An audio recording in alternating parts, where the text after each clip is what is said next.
Keputusan dari hati.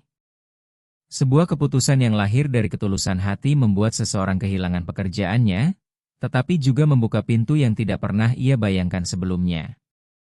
Mungkinkah sebuah kebaikan tulus tanpa pamrih benar-benar mampu mengubah takdir seseorang sepenuhnya? Ikuti kisah ini bersama kami dan temukan jawabannya. Jika kalian menyukai cerita seperti ini, jangan lupa berlangganan channel Cerita Keluarga Drama karena kami menghadirkan kisah baru setiap hari. Tinggalkan like dan komentar, lalu beritahu dari mana dan jam berapa kalian mendengarkan cerita ini. Ia tidak pernah meminta imbalan apapun. Ia hanya melakukan apa yang menurutnya benar. Seorang pelayan restoran kehilangan pekerjaannya karena menolong seorang anak kecil. Keesokan harinya, ia tidak pernah membayangkan akan menemukan seorang pria kaya berdiri di depan pintu rumahnya, apalagi mengetahui bahwa pria itu adalah ayah dari anak yang telah ia selamatkan. Dukung channel ini dengan like dan komentar kalian. Sekarang mari kita mulai ceritanya. Ayu Larasati merasakan berat nampan di kedua tangannya membuat otot lengannya menegang saat ia berjalan melewati ruang utama restoran Tirta Senja, restoran mewah di Jakarta yang biasa didatangi kalangan elit ibu kota. Lantai marmer impor memantulkan cahaya lampu gantung kristal yang berkilau indah, menciptakan suasana megah yang terasa sangat bertolak belakang dengan kamar kontrakan kecil yang nyaris tidak mampu lagi ia bayar. Punggungnya terasa nyeri. Shift kedua baru berjalan 1 jam, tetapi tubuhnya sudah dipenuhi kelelahan dari pekerjaan pertama yang dimulai sejak pukul 5 pagi saat ia membersihkan kantor-kantor di kawasan bisnis Jakarta. Meja 12, Ayu, tamu penting, bisik Bima Santoso, kepala pelayan restoran, sambil berjalan melewatinya tanpa banyak menggerakkan bibir. Ayu Larasati sudah sangat mengenal nada suara itu. Artinya ia harus sempurna, tidak mencolok, dan bekerja seefisien mungkin. Pria itu adalah Raka Pradipta. Nama itu tidak berarti apa-apa bagi Ayu Larasati. Tidak seperti rekan-rekannya yang hafal semua nama orang kaya yang datang ke restoran, ia tidak punya tenaga untuk peduli.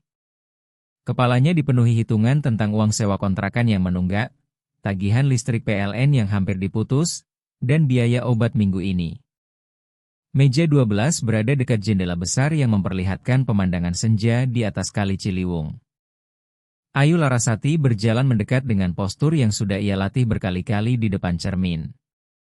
Bahu tegak, dagu sedikit terangkat, senyum sopan namun tetap menjaga jarak.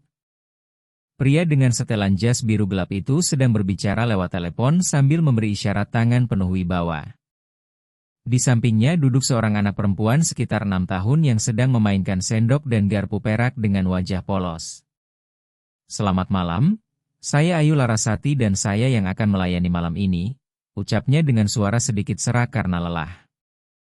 "Apakah Anda ingin memesan minuman sambil melihat menu?" Pria itu mengangkat satu jari memberi tanda agar ia menunggu tanpa memutus sambungan teleponnya. Ayu Larasati memperhatikan cincin nikah yang tidak ada di jarinya, manset kemeja mahal yang tertutup rapi, serta jam tangan yang mungkin harganya lebih mahal dari semua barang yang ia miliki. Saat menunggu, tatapannya bertemu dengan mata gadis kecil itu, mata coklat besar yang terlihat begitu tenang untuk anak seusianya. "Halo?" bisik anak itu sambil memutar ujung jarinya di bibir gelas air. "Halo?" jawab Ayu Larasati dengan nada pelan yang sama sambil tersenyum tulus untuk pertama kalinya hari itu. "Nadira Pradipta, duduk yang benar," tegur pria itu setelah menutup teleponnya lalu menoleh pada Ayu Larasati. "Air mineral dingin untuk saya dan jus anggur untuk putri saya." Ayu Larasati mencatat pesanan lalu berjalan menuju bar. Saat menyiapkan minuman, ia terus memperhatikan meja itu dari kejauhan. Nadira Pradipta tampak terlalu kecil untuk berada di lingkungan semewah itu. Kakinya menggantung tanpa menyentuh lantai sementara matanya memandang sekeliling dengan campuran rasa penasaran dan kebingungan. Ayahnya terus bergantian mengecek ponsel dan berbicara singkat dengannya. Ada sesuatu dari pemandangan itu yang terasa sangat akrab bagi Ayu Larasati, tetapi ia belum bisa langsung memahami apa. Baru ketika ia kembali membawa minuman, ia menyadarinya. Pemandangan itu mengingatkannya pada dirinya sendiri saat berusia 7 tahun, Duduk diam di sudut tempat kerja malam ibunya sambil berusaha menjadi tidak terlihat sampai shift kerja selesai. Ini minumannya sudah datang. Apakah Anda sudah menentukan pesanan makan malam? Tanya Ayu Larasati sambil meletakkan gelas di atas meja. Saya pesan steak tenderloin saus lada hitam tingkat kematangan medium rare. Jawab Raka Pradipta tanpa melihat menu. Dan untuk Nadira Pradipta, ia berhenti sejenak sambil menoleh kepada putrinya yang tiba-tiba terlihat kehilangan selera makan. Aku tidak mau makan apapun, gumam gadis kecil itu sambil menyandarkan tubuhnya lebih dalam ke kursi. Nadira Pradipta, kita sudah membicarakan ini sebelumnya. Kamu harus makan malam. Nada suara pria itu tidak terdengar marah, tetapi dipenuhi kelelahan yang langsung dikenali oleh Ayu Larasati. Kelelahan seseorang yang harus menghadapi masalah yang sama berulang kali. Boleh saya memberi saran? Sela Ayu Larasati, mengambil risiko lebih jauh dari yang seharusnya. Kami punya menu khusus yang tidak tertulis di daftar menu. Namanya kejutan dapur untuk petualang kecil.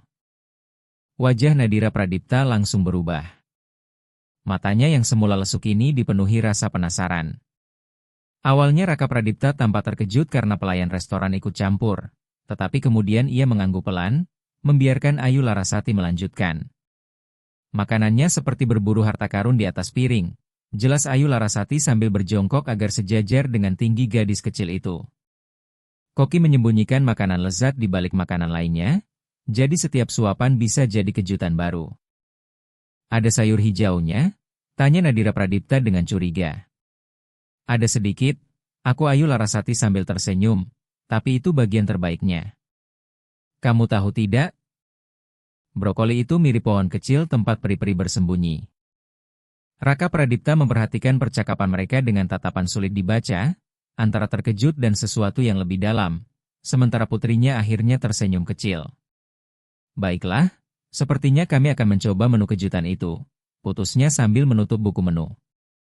Entah kenapa Ayu Larasati merasa seperti baru memenangkan sesuatu saat mencatat pesanan itu. Memang hanya momen kecil yang tidak berarti dibanding semua masalah hidupnya. Tetapi melihat senyum malu-malu di wajah Nadira Pradipta memberi rasa hangat yang sulit dijelaskan. Sisa malam berjalan sangat sibuk. Ketika Ayu Larasati kembali membawa makanan, stea untuk Raka Pradipta terlihat sempurna sementara hidangan untuk Nadira Pradipta disusun penuh warna dan bentuk lucu seperti dunia dongeng kecil. Ayu Larasati segera menyadari suasana antara ayah dan anak itu mulai berubah. Ponsel Raka Pradipta sudah disimpan dan kini seluruh perhatiannya tertuju pada putrinya yang dengan semangat bercerita tentang sekolah sambil mencoba satu demi satu isi piring petualangannya. Apakah semuanya sesuai? Tanya Ayu Larasati beberapa menit kemudian. Sempurna, jawab Raka Pradipta sambil tersenyum tipis, senyum yang terasa asing di wajahnya sendiri. Nadira Pradipta, bagaimana menurutmu? Aku menemukan harta karun, seru gadis kecil itu sambil mengangkat potongan keju leleh yang tersembunyi di bawah jamur kecil, yang ternyata adalah bakso daging. Ayu Larasati tersenyum lalu kembali bekerja.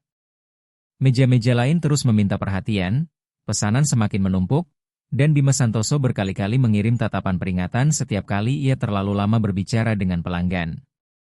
Namun, mata Ayu Larasati terus kembali ke meja 12, tempat ia sesekali melihat Nadira Pradipta diam-diam mencarinya dengan tatapan seolah mereka berbagi rahasia kecil. Semuanya berubah saat hidangan penutup disajikan. Ayu Larasati sedang menuangkan kopi di meja lain ketika ia mendengar suara aneh yang tertahan diikuti teriakan kecil. Ia langsung menoleh dan melihat Nadira Pradipta memegangi tenggorokannya dengan mata membelalak ketakutan. Raka Pradipta berdiri begitu cepat hingga kursinya jatuh, berusaha meraih putrinya yang kini jelas sedang tersedak. Ayu Larasati tidak berpikir panjang. Ia meletakkan nampan di meja terdekat lalu berlari. Sebelum sang ayah sempat bertindak, ia sudah berdiri di belakang gadis kecil itu dan melakukan manuver Heimlich dengan ketepatan yang dipelajarinya dari pelatihan wajib restoran. Kedua tangannya menekan perut Nadira Pradipta dengan gerakan cepat dan terkendali. Pada dorongan ketiga, sepotong kecil coklat akhirnya terpental keluar. Nadira Pradipta menarik napas kuat-kuat sementara wajah merahnya perlahan kembali normal. Sementara Ayu Larasati tetap memeluk tubuh kecil itu dengan erat. Tarik napas perlahan, sayang.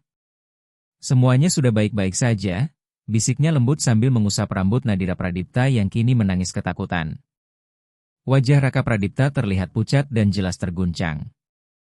Ia berlutut di depan putrinya lalu menggenggam kedua tangan kecil gadis itu dengan gemetar. Nadira Pradipta, kamu baik-baik saja? Gadis kecil itu mengangguk pelan meski masih ketakutan, tetapi kini napasnya sudah kembali normal. Matanya yang basah oleh air mata mencari wajah Ayu Larasati, menyampaikan rasa terima kasih yang mungkin terlalu besar untuk diucapkan dengan kata-kata oleh seorang anak kecil.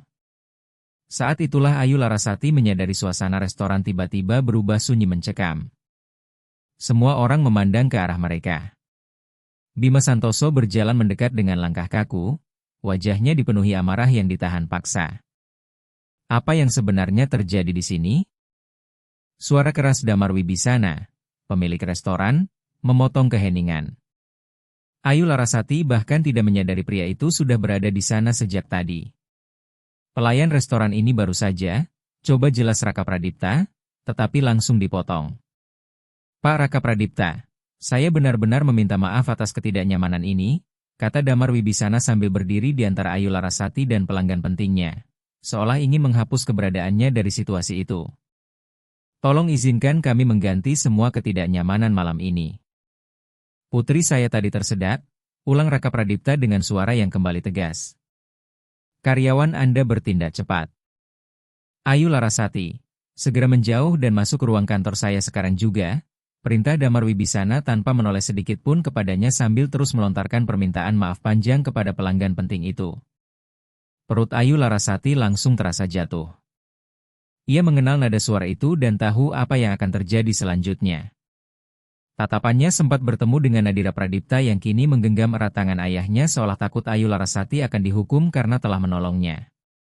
Aku baik-baik saja, gerak bibir gadis kecil itu tanpa suara kepada Ayu Larasati, mencoba melindungi orang yang telah melindunginya dengan kepolosan seorang anak. Dengan satu tatapan terakhir kepada gadis kecil itu.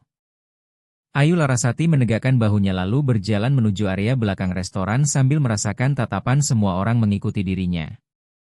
Ia tahu dirinya telah melanggar aturan. Ia tahu secara prosedur ia seharusnya memanggil petugas keamanan atau tim darurat restoran. Ia tahu kejadian tadi menciptakan keributan di restoran yang menjual ketenangan dan privasi sama mahalnya dengan makanan mereka.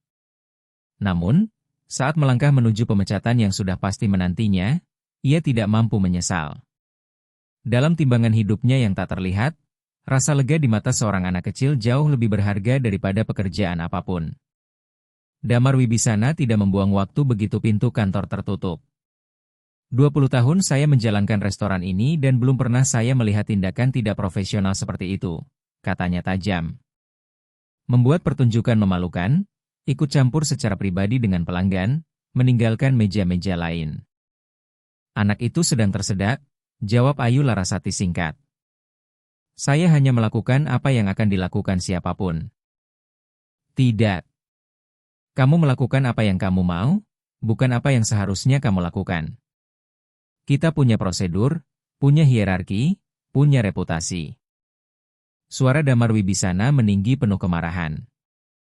Kamu tahu siapa Raka Pradipta?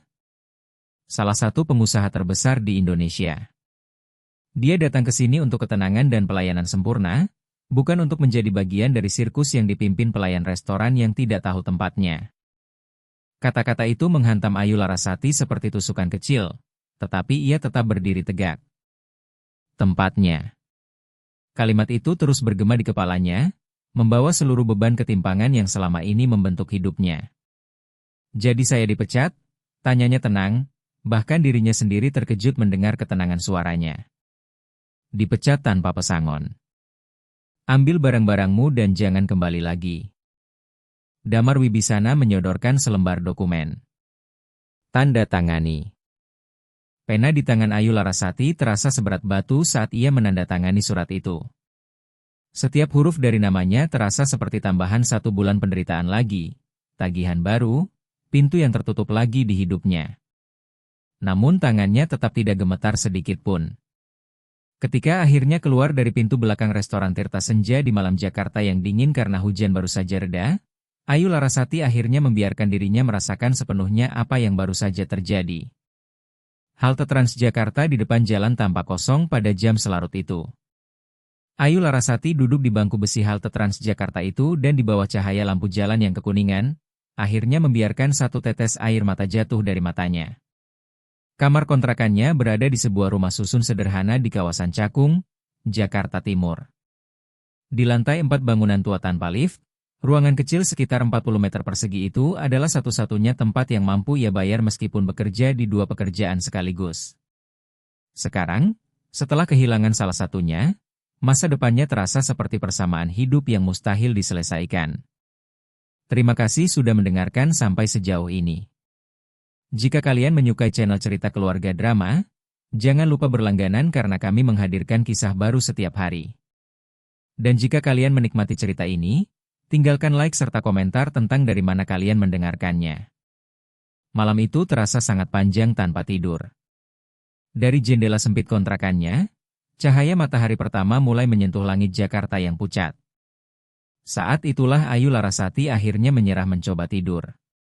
Dengan gerakan lelah dan otomatis, ia membuat kopi tubruk pekat lalu duduk di meja dapur kecil berlapis formika kusam yang dulu ia temukan di tempat sampah sebuah apartemen mewah tempatnya pernah bekerja sebagai petugas kebersihan.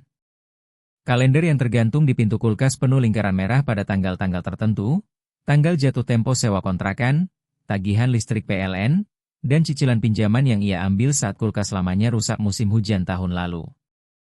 Semua angka itu terus berputar di kepalanya seperti mimpi buruk yang tidak ada habisnya. Satu hari demi satu hari, gumamnya pelan, kalimat yang selalu diucapkan Nenek Sulastri saat hidup terasa terlalu berat untuk dijalani. Ponsel lamanya yang layarnya retak tiba-tiba bergetar di atas meja. Itu panggilan dari Ratih Anggraini, rekan kerjanya di tempat pembersihan kantor pagi hari.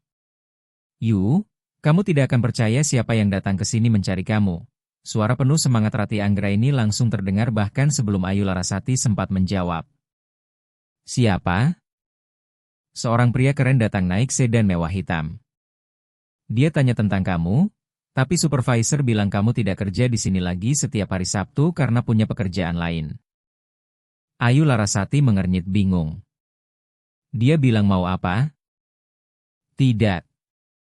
Tapi dia meninggalkan kartu nama. Aku sempat foto.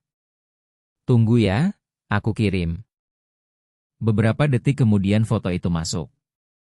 Sebuah kartu nama minimalis dengan nama Raka Pradipta, nomor telepon pribadi, dan logo kecil bertuliskan Pradipta Konstruksi Nusantara. Perut Ayu Larasati langsung menegang. Itu pria dari restoran tadi malam, ayah dari Nadira Pradipta. Apa yang diinginkannya? Mungkin ia ingin mengajukan komplain resmi atas tindakannya, menuntut restoran, atau lebih buruk lagi, mungkin menuntut dirinya secara pribadi karena telah menyentuh putrinya tanpa izin. "Yu, kamu masih di situ?" Suara Ratih Anggraini membuyarkan pikirannya. "Iya." Dia bilang hal lain. Dia cuma tanya kamu tinggal di mana. Aku jelas tidak kasih tahu. Tapi mungkin Maya Permatasari di meja resepsionis memberitahunya. Kamu tahu sendiri seperti apa dia. Rasa dingin langsung menjalar di tulang belakang Ayu Larasati. Seorang pria kaya dan berkuasa mencari alamat rumahnya setelah ia dipecat karena kejadian yang melibatkan putrinya. Situasinya terasa seperti adegan film thriller yang sering diputar tengah malam di televisi. "Terima kasih sudah memberitahu aku, Ratih Anggraini. Aku harus tutup telepon." Ayu Larasati berdiri gelisah. Kontrakannya yang biasanya terasa seperti tempat perlindungan kini mendadak terasa rapuh dan tidak aman. Dinding tipis yang membuat suara televisi tetangga terdengar jelas, kunci pintu murah yang mudah rusak, interkom gedung yang hampir selalu mati, semuanya tiba-tiba terasa mengancam. "Aku terlalu paranoid," bisiknya pada diri sendiri sambil mencuci cangkir kopi. Lagi pula, apa yang mungkin diinginkan seorang pengusaha kaya dari mantan pelayan restoran pengangguran seperti dirinya? Mungkin hanya kesalahpahaman. Mungkin pria itu sedang mencari orang lain dengan nama yang sama. Tiba-tiba suara bel pintu membuat tubuhnya tersentak. Jantungnya langsung berdegup cepat. Saat berjalan mendekati pintu, ia teringat kontrakannya bahkan tidak memiliki lubang pengintip. salah satu dari sekian banyak kekurangan tempat tinggal murah itu. Siapa? Tanyanya sambil berusaha terdengar tenang. Raka Pradipta. Suara pria dari balik pintu terdengar sopan tetapi tegas. Maaf datang tanpa memberi kabar lebih dulu, tetapi saya benar-benar perlu berbicara dengan Anda. Tentu saja pria itu tahu namanya. Ia memang mencarinya di tempat kerja lain tadi pagi. Ayu Larasati menarik napas panjang, mencoba menenangkan kekacauan di kepalanya. Apa yang harus ia lakukan? Berpura-pura tidak ada di rumah? Memanggil tetangga? Ini tentang kejadian tadi malam di restoran, lanjut Raka Pradipta setelah keheningan yang cukup lama. Tolong, saya hanya butuh 5 menit.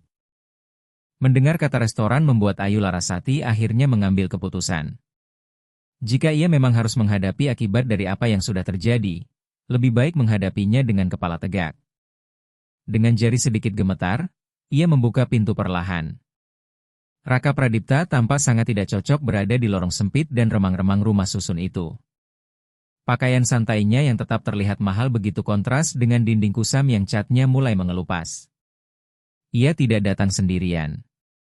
Nadira Pradipta berdiri di sampingnya sambil memegang tangan ayahnya dan memandang Ayu Larasati dengan mata penuh rasa ingin tahu. Selamat pagi, ucap Raka Pradipta dengan senyum ragu di bibirnya. Semoga saya tidak mengganggu sepagi ini. Secara refleks Ayu Larasati merapikan rambutnya yang diikat asal-asalan dan menghaluskan kaos lama yang ia pakai sebagai baju tidur. Ia merasa begitu terbuka dan rapuh dalam kesederhanaannya di depan pria dengan penampilan elegan itu. Apa yang Anda inginkan? Tanyanya langsung sambil tetap berdiri setengah tersembunyi di balik pintu. Pertama-tama, saya ingin Anda tahu bahwa Nadira Pradipta baik-baik saja, jawabnya sambil menepuk lembut bahu putrinya. Semua itu berkat Anda. Gadis kecil itu tersenyum malu-malu. Terima kasih sudah menyelamatkan aku, katanya dengan ketulusan khas anak kecil. Sesuatu di dalam hati Ayu Larasati langsung melunak melihat wajah itu. Rasa takutnya perlahan berubah menjadi rasa penasaran yang hati-hati. Aku senang kamu baik-baik saja, jawabnya sambil menatap Nadira Pradipta. Kamu pasti sangat ketakutan tadi malam, ya? Gadis kecil itu langsung mengangguk cepat. Papa bilang ke Ayu itu pahlawan. Ayu Larasati menoleh kaget ke arah Raka Pradipta. Pria itu terlihat sedikit malu, tetapi tidak mengalihkan pandangan darinya. Sebenarnya, itu memang alasan saya datang ke sini, jelasnya. Saya mendengar Anda dipecat karena menolong putri saya. Tubuh Ayu Larasati langsung kembali menegang. Memang begitu yang terjadi, tapi tidak apa-apa. Saya tidak menyalahkan siapapun. Tapi saya menyalahkan mereka, jawab Raka Pradipta dengan ketegasan yang tidak diduganya. Apa yang dilakukan Damar Wibisana benar-benar keterlaluan. Saya mencoba berbicara dengannya setelah Anda pergi, tetapi dia bersikeras bahwa itu urusan internal. Nada penghinaan dalam suaranya terdengar jelas. Begitulah dunia kerja di bidang ini, kata Ayu Larasati sambil mengangkat bahu, berusaha terlihat lebih pasrah daripada yang sebenarnya ia rasakan. Saya melanggar prosedur. Anda menyelamatkan nyawa putri saya, koreksi Raka Pradipta tegas. Dan karena itu, saya ingin memberi sesuatu sebagai balasan. Nah, akhirnya muncul juga. Tawaran uang. Harga diri Ayu Larasati langsung terasa tersayat. Inilah yang paling ia takutkan, belas kasihan dari orang kaya untuk menenangkan hati mereka sendiri. Tidak perlu, jawabnya dingin. Siapapun pasti akan melakukan hal yang sama. Tetapi mereka tidak melakukannya. Bahkan saya pun tidak.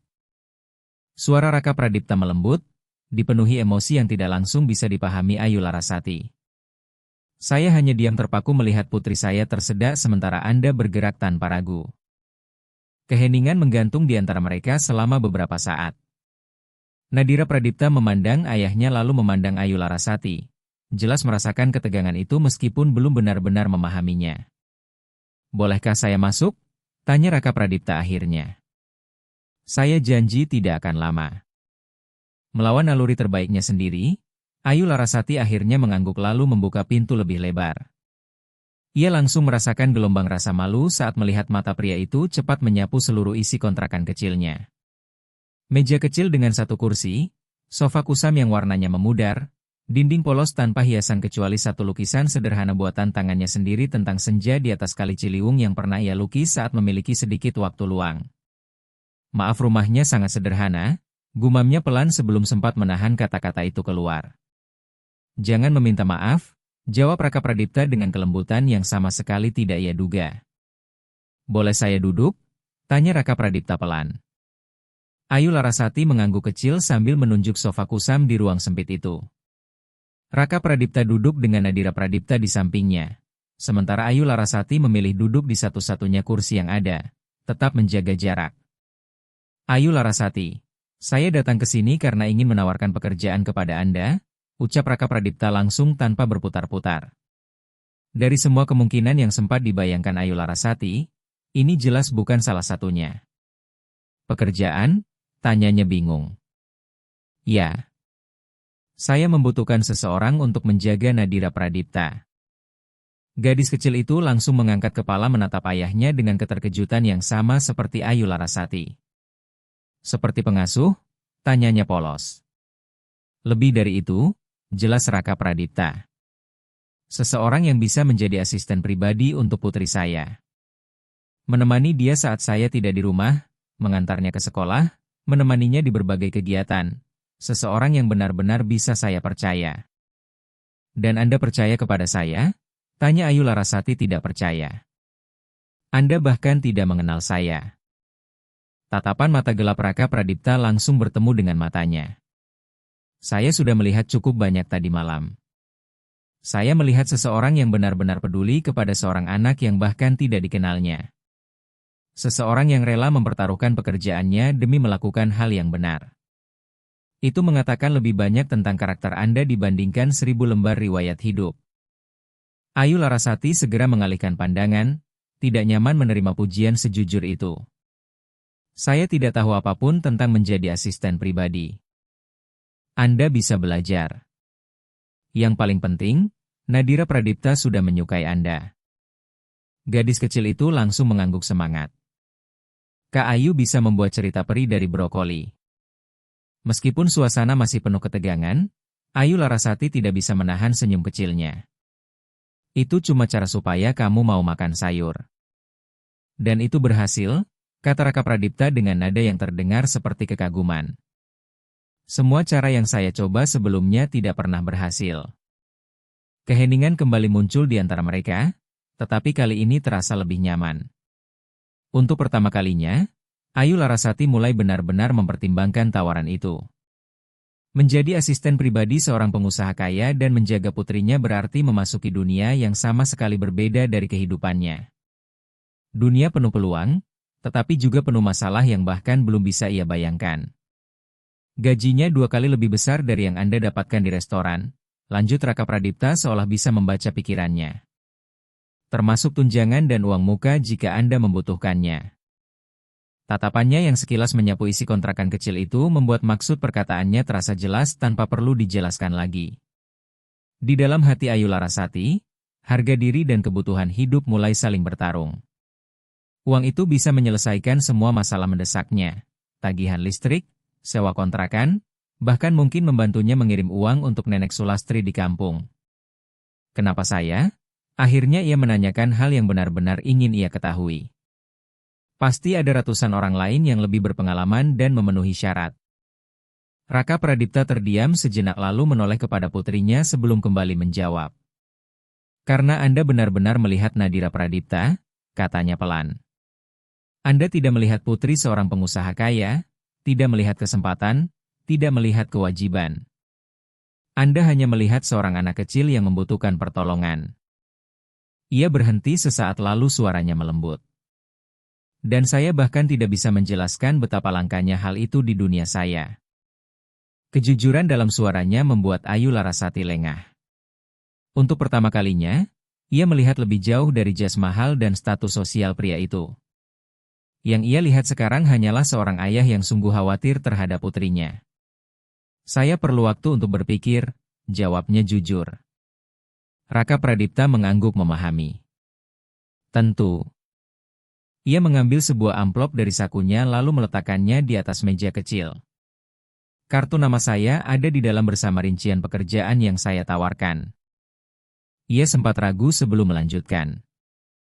Dan ada sedikit uang muka jika Anda memutuskan menerima. Sebelum Ayu Larasati sempat menolak, ia mengangkat satu tangan menghentikannya. Ini bukan belas kasihan. Ini investasi untuk seseorang yang ingin saya percayai menjaga hal paling berharga dalam hidup saya. Nadira Pradipta memperhatikan percakapan mereka dengan mata serius, seolah memahami lebih banyak daripada anak seusianya. Saat Raka Pradipta berdiri hendak pergi, gadis kecil itu tetap duduk diam. "Papa, boleh aku tanya sesuatu?" Raka Pradipta tampak sedikit terkejut tetapi mengangguk. Nadira Pradipta menoleh kepada Ayu Larasati dengan mata besar dan serius. "Kak Ayu bisa mengepang rambut?" Pertanyaan polos itu terasa begitu tidak cocok dengan ketegangan orang dewasa yang memenuhi ruangan kecil itu, hingga membuat Ayu Larasati tersenyum tulus untuk pertama kalinya sejak mereka datang.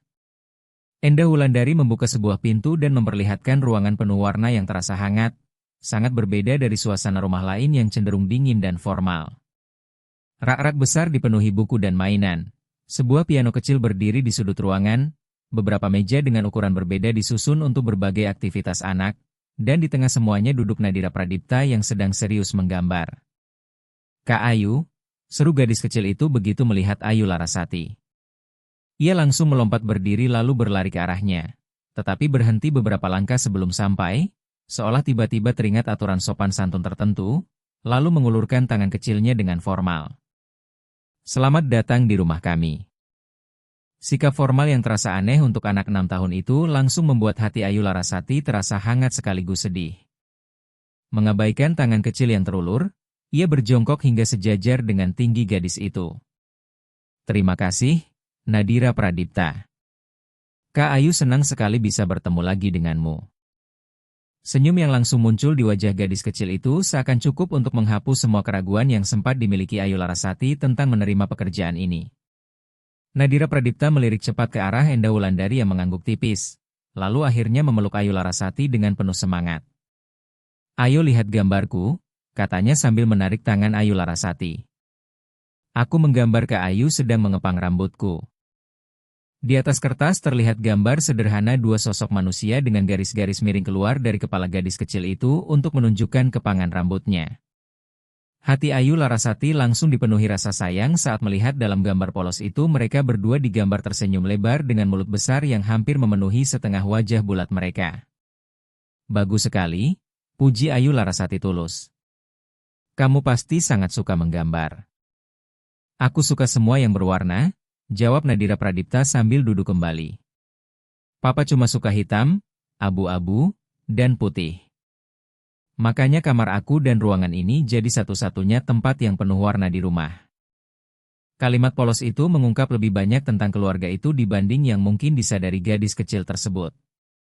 "Setiap orang memang cocok dengan warna yang berbeda," jawab Ayu Larasati hati-hati. "Kalau warna favoritmu apa?" "Kuning," jawab Nadira Pradipta cepat. "Seperti matahari." "Kalau Kak Ayu biru seperti langit dan laut, sama seperti mata papa." Gadis kecil itu mengambil pensil warna lain lalu melanjutkan, "Papa punya mata biru, tahu?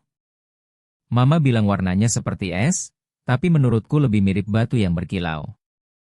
"Safir," jawab Ayu Larasati spontan, sedikit terkejut mendengar penyebutan ibunya yang tidak pernah ada di rumah itu. "Iya, safir," ulang Nadira Pradipta sambil mencoba kata baru itu. "Nanti Kak Ayu akan ketemu papa." "Papa lagi gugup." "Gugup?" Ayu Larasati mengernyit bingung. "Iya," bisik gadis kecil itu dramatis. "Pagi ini papa ganti baju 3 kali. Biasanya papa langsung pakai jas pertama yang disiapkan Endah Wulandari." Sebelum Ayu Larasati sempat mencerna informasi aneh itu, pintu ruangan kembali terbuka. Raka Pradipta masuk dengan penampilan santai yang terlihat terlalu sempurna untuk disebut santai. Celana panjang gelap rapi, sweter abu-abu mahal di atas kemeja putih bersih, gaya seseorang yang tidak pernah benar-benar harus memikirkan soal pakaian. "Ayu Larasati, selamat datang," Sapanya sambil mengulurkan tangan. Jabatannya kuat tetapi tidak menekan. Sepertinya Anda sudah bertemu dengan Nadira Pradipta. Papa, lihat gambarku, seru Nadira Pradipta sambil mengangkat kertas gambarnya tinggi-tinggi. Ini aku dan Kak Ayu. Hari ini Kak Ayu mau mengajariku mengepang rambut. Tatapan Raka Pradipta dan Ayu Larasati sempat bertemu sejenak, seolah ada pertanyaan diam yang menggantung di antara mereka. Kalau Papa mengizinkan, nanti setelah makan siang Kak Ayu bisa menunjukkan beberapa model kepang rambut, jawab Ayu Larasati, sengaja menyerahkan keputusan kepada ayah gadis kecil itu. Tentu saja, jawab Raka Pradipta sambil mengangguk, tanpa sedikit terkejut oleh sikap hormat itu. Tapi sebelum itu, Nadira Pradipta, Papa perlu berbicara dengan Kak Ayu tentang pekerjaan ini. Kamu bisa lanjut menggambar dulu, ya? Wajah Nadira Pradipta jelas memperlihatkan rasa kecewa, tetapi ia tetap menurut. Raka Pradipta mengisyaratkan ke arah pintu agar Ayu Larasati mengikutinya. Kak Ayu jangan lama-lama ya, kata Nadira Pradipta sebelum mereka keluar. Ruang kerja Raka Pradipta persis seperti yang dibayangkan Ayu Larasati. Elegan, rapi, dan fungsional, didominasi meja kayu gelap besar serta dinding penuh buku yang tersusun sangat teratur. Endah Wulandari membuka pintu ruangan itu perlahan dan memperlihatkan sebuah tempat yang penuh warna dan terasa hangat, sangat berbeda dari suasana rumah besar yang elegan tetapi dingin di bagian lain. Rak-rak dipenuhi buku cerita dan mainan anak, sebuah piano kecil berdiri di sudut ruangan, meja-meja dengan berbagai ukuran disusun untuk aktivitas berbeda, dan di tengah semuanya duduk Nadira Pradipta yang sedang serius menggambar. Kak Ayu, seru gadis kecil itu begitu melihat Ayu Larasati. Ia langsung melompat berdiri lalu berlari kecil ke arahnya, tetapi berhenti beberapa langkah sebelum menyentuhnya, seolah baru teringat aturan sopan santun tertentu, lalu mengulurkan tangan kecilnya dengan formal. Selamat datang di rumah kami. Sikap sopan yang terasa terlalu dewasa untuk anak seusianya langsung membuat dada Ayu Larasati terasa sesak. Ia mengabaikan tangan kecil itu lalu berjongkok hingga sejajar dengan tinggi gadis kecil tersebut. Terima kasih, Nadira Pradipta. Kak Ayu juga senang sekali bisa bertemu lagi denganmu. Senyum yang langsung memenuhi wajah gadis kecil itu terasa cukup untuk menghapus semua keraguan yang sempat dimiliki Ayu Larasati tentang pekerjaan ini. Nadira Pradipta melirik cepat ke arah Endah Wulandari yang mengangguk kecil, lalu akhirnya memeluk Ayu Larasati dengan penuh semangat. Ayo lihat gambarku, katanya sambil menarik tangan Ayu Larasati. Aku sedang menggambar Kak Ayu mengepang rambutku. Di atas kertas terlihat gambar sederhana dua sosok manusia dengan garis-garis miring keluar dari kepala gadis kecil itu sebagai kepangan rambut. Hati Ayu Larasati langsung dipenuhi rasa lembut ketika melihat dalam gambar polos itu mereka berdua digambar tersenyum sangat lebar hingga hampir memenuhi seluruh wajah bulat mereka. Bagus sekali, puji Ayu Larasati tulus. Kamu pasti sangat suka menggambar. Aku suka semua yang berwarna, jawab Nadira Pradipta sambil kembali duduk. Papa cuma suka hitam, abu-abu, dan putih. Makanya kamarku dan ruangan ini jadi satu-satunya tempat yang penuh warna di rumah. Kalimat polos itu mengungkap lebih banyak tentang keluarga itu dibanding yang mungkin dipahami gadis kecil tersebut. Setiap orang memang cocok dengan warna yang berbeda, jawab Ayu Larasati hati-hati. Kalau warna favoritmu apa? Kuning, jawab Nadira Pradipta cepat. Seperti matahari. Kalau Kak Ayu biru seperti langit dan laut, sama seperti mata Papa. Gadis kecil itu mengambil pensil lain lalu berkata lagi, Papa punya mata biru, tahu? Mama bilang warnanya seperti es, tapi menurutku lebih seperti batu yang berkilau. Safir, jawab Ayu Larasati spontan, sedikit terkejut mendengar penyebutan ibu yang tidak pernah ada di rumah itu. Iya, Safir, ulang Nadira Pradipta sambil mencoba menikmati kata baru tersebut. Nanti Kak Ayu akan bertemu Papa. Papa lagi gugup. Gugup? Ayu Larasati mengernyit bingung. Iya, bisik gadis kecil itu dramatis. Pagi ini Papa ganti pakaian 3 kali. Biasanya Papa langsung pakai jas pertama yang disiapkan Endah Wulandari. Sebelum Ayu Larasati sempat mencerna pengakuan aneh itu, pintu ruangan kembali terbuka. Raka Pradipta masuk dengan penampilan santai yang terasa terlalu sempurna untuk disebut santai. Celana panjang gelap rapi, sweater abu-abu mahal di atas kemeja putih bersih, penampilan seseorang yang tidak pernah benar-benar harus memikirkan soal pakaian. Ayu Larasati, selamat datang, sapanya sambil mengulurkan tangan. Jabatannya kuat tetapi tidak membuat tidak nyaman. Sepertinya Anda sudah bertemu dengan Nadira Pradipta. Papa, lihat gambarku, seru Nadira Pradipta sambil mengangkat kertas gambarnya tinggi-tinggi. Ini aku dan Kak Ayu. Hari ini Kak Ayu mau mengajariku mengepang rambut. Tatapan Raka Pradipta sempat bertemu dengan tatapan Ayu Larasati selama beberapa detik, seolah ada pertanyaan diam yang menggantung di antara mereka. Kalau Papa mengizinkan, nanti setelah makan siang Kak Ayu bisa menunjukkan beberapa model kepang rambut, jawab Ayu Larasati, sengaja menyerahkan keputusan kepada ayah gadis kecil itu. Tentu saja, jawab Raka Pradipta sambil mengangguk, tanpa sedikit terkejut oleh sikap hormat itu. Tapi sebelum itu, Nadira Pradipta, Papa perlu berbicara dengan Kak Ayu tentang pekerjaan ini. Kamu bisa lanjut menggambar dulu, ya? Wajah Nadira Pradipta langsung terlihat kecewa meski tetap menurut. Raka Pradipta mengisyaratkan ke arah pintu agar Ayu Larasati mengikutinya. Kak Ayu jangan lama-lama ya, kata gadis kecil itu sebelum mereka keluar. Ruang kerja Raka Pradipta persis seperti yang dibayangkan Ayu Larasati. Elegan, rapi, dan fungsional, dengan meja kayu gelap besar serta dinding penuh buku yang tersusun sangat teratur. Jendela-jendela besar di ruang kerja itu memperlihatkan taman belakang rumah yang tertata sempurna, tetapi tirai yang setengah tertutup membuat cahaya matahari hanya masuk samar-samar, menciptakan suasana tenang dan terkendali. Silakan duduk, kata Raka Pradipta sambil menunjuk dua kursi santai di sudut ruangan, memilih duduk di sana daripada di kursi besar di belakang meja kerjanya. Ayu Larasati langsung menyadari itu bukan kebetulan. Pria itu sengaja mencoba mengurangi jarak kekuasaan di antara mereka. Terima kasih karena akhirnya menerima tawaran saya, mulai Raka Pradipta. Sejujurnya saya sempat khawatir karena beberapa hari berlalu tanpa jawaban dari Anda. Saya perlu memikirkannya dengan matang, jawab Ayu Larasati jujur. Ini perubahan besar dalam hidup saya. Saya mengerti dan saya menghargai kejujuran Anda. Raka Pradipta bersandar pelan di kursinya, tetapi gerakan kecil tubuhnya memperlihatkan kegelisahan yang berusaha ia sembunyikan di balik sikap tenangnya. Sebelum kita membahas hal-hal teknis tentang pekerjaan ini, ada beberapa hal yang ingin saya jelaskan. Ayu Larasati mengangguk kecil sambil duduk tegak dengan tangan diam di pangkuannya. Posisi tubuh yang sudah terbentuk dari bertahun-tahun bekerja melayani orang lain, sikap sopan dan nyaris tak terlihat dari seseorang yang terbiasa berada di posisi bawah. Seperti yang mungkin sudah Anda sadari, Nadira Pradipta tidak memiliki ibunya di dekatnya. Lanjut Raka Pradipta, dan ada suaranya langsung berubah sedikit lebih berat ketika membahas topik itu. Kami bercerai 3 tahun lalu saat usianya baru 3 tahun. Ia berhenti sebentar sebelum melanjutkan. Nadia Maheswari memutuskan bahwa menjadi ibu bukan prioritas dalam hidupnya. Tidak ada kebencian terang-terangan dalam suaranya. Justru itu membuat rasa sakit yang disembunyikan di balik kalimat tenang itu terasa lebih jelas. Nadira Pradipta sempat menyebut ibunya, kata Ayu Larasati hati-hati.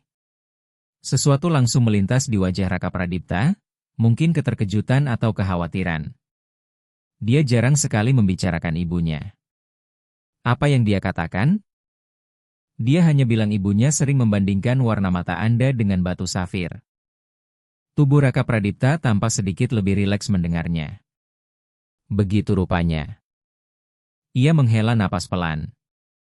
Yang paling penting sekarang, Nadira Pradipta membutuhkan sosok perempuan yang hadir secara konsisten dan bisa dipercaya dalam hidupnya.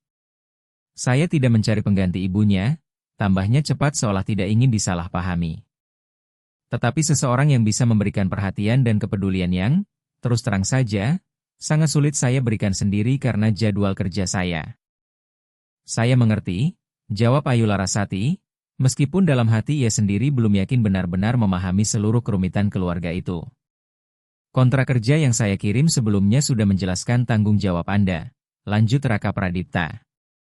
Mengantar dan menemani Nadira Pradipta ke sekolah serta kegiatan lainnya, mengawasi pola makan dan rutinitas hariannya. dan sesekali menemaninya dalam acara sosial. Ia berhenti sejenak seperti sedang memilih kata-kata dengan hati-hati. Tetapi ada satu hal yang tidak tertulis dengan jelas di kontrak. Hati Ayu Larasati langsung terasa tegang. Apa itu? Saya ingin Anda bersikap tulus kepadanya. Tatapan mata Raka Pradipta menjadi lebih dalam. Sejak kecil, Nadira Pradipta selalu dikelilingi orang-orang yang memperlakukannya hanya sebagai putri seorang pengusaha kaya. Guru privat yang tidak pernah benar-benar menegurnya, karyawan rumah yang selalu menuruti semua keinginannya, teman sekolah yang mendekat karena keuntungan atau justru menjauh karena merasa minder. Ia sedikit membungkuk ke depan, dan untuk pertama kalinya topeng pengusaha sukses yang selalu tenang itu retak, memperlihatkan seorang ayah yang benar-benar khawatir. Saya melihat cara Anda memperlakukannya di restoran. Anda lembut kepadanya tanpa merendahkannya. Anda memperlakukannya seperti anak biasa, bukan aksesori hidup saya atau jalan untuk mendekati saya. Dan itulah yang sebenarnya dia butuhkan. Itulah alasan saya mempekerjakan Anda. Kejujuran yang begitu mentah dan terbuka itu membuat Ayu Larasati tidak siap. Di balik sosok pria kaya yang terlihat sempurna, ternyata ada sisi rapuh yang sama sekali tidak ia duga sebelumnya. Saya akan jujur kepada Nadira Pradipta, janji Ayu Larasati pelan sambil merasakan berat kata-kata itu sendiri. Saya akan memperlakukannya seperti anak lain pada umumnya, dengan rasa hormat dan kasih sayang, tetapi juga dengan batasan yang jelas. Sesuatu di wajah Raka Pradipta tampak melonggar, ketegangan kecil yang bahkan sebelumnya tidak disadari Ayu Larasati sampai akhirnya menghilang. Bagus, katanya sambil perlahan kembali memakai sikap tenang khas seorang pengusaha. Nanti Endah Wulandari akan menunjukkan kamar Anda. Ia berhenti sebentar sebelum melanjutkan. Saya pikir akan lebih praktis jika Anda tinggal di sini selama hari kerja, kalau Anda setuju. Akhir pekan akan menjadi waktu libur Anda. Kecuali ada acara khusus yang sudah disepakati sebelumnya. Kamar saya. Ayu Larasati tidak mampu menyembunyikan keterkejutannya. Dalam kontrak memang disebutkan kemungkinan tempat tinggal di rumah itu, tetapi ia mengira itu hanya pilihan sementara, bukan sesuatu yang langsung dimulai sekarang juga. Ya, kamar Anda ada di lantai atas, dekat kamar Nadira Pradipta, jelas Raka Pradipta, salah mengartikan keterkejutannya. Kamarnya tidak terlalu besar, tetapi saya rasa cukup nyaman. Kalau Anda lebih memilih tetap tinggal di kontrakan dan pergi pulang setiap hari, kita bisa menyesuaikannya. Bukan begitu, jawab Ayu Larasati cepat. Saya hanya tidak menyangka harus pindah secepat ini. Saya mengerti. Kita bisa mengatur pengangkutan barang-barang Anda kapan saja saat Anda siap. Tidak perlu terburu-buru. Tetapi sebenarnya mereka berdua tahu ada urgensi yang tidak diucapkan dengan kata-kata. Kebutuhan keuangan Ayu Larasati, kebutuhan emosional Nadira Pradipta, dan kekosongan dalam keluarga itu yang kini secara perlahan diminta untuk ia isi. Semua itu menciptakan tekanan diam yang terasa jelas di udara. Besok saja, putus Ayu Larasati akhirnya. Saya juga tidak punya banyak barang. Raka Pradipta mengangguk puas. Baik. Saya akan mengirim mobil dan beberapa orang untuk membantu. Ia melirik jam tangannya sebentar. Dan saya rasa sekarang Nadira Pradipta sudah tidak sabar ingin menunjukkan seluruh rumah ini kepada Anda, sekaligus belajar soal kepang rambut tadi.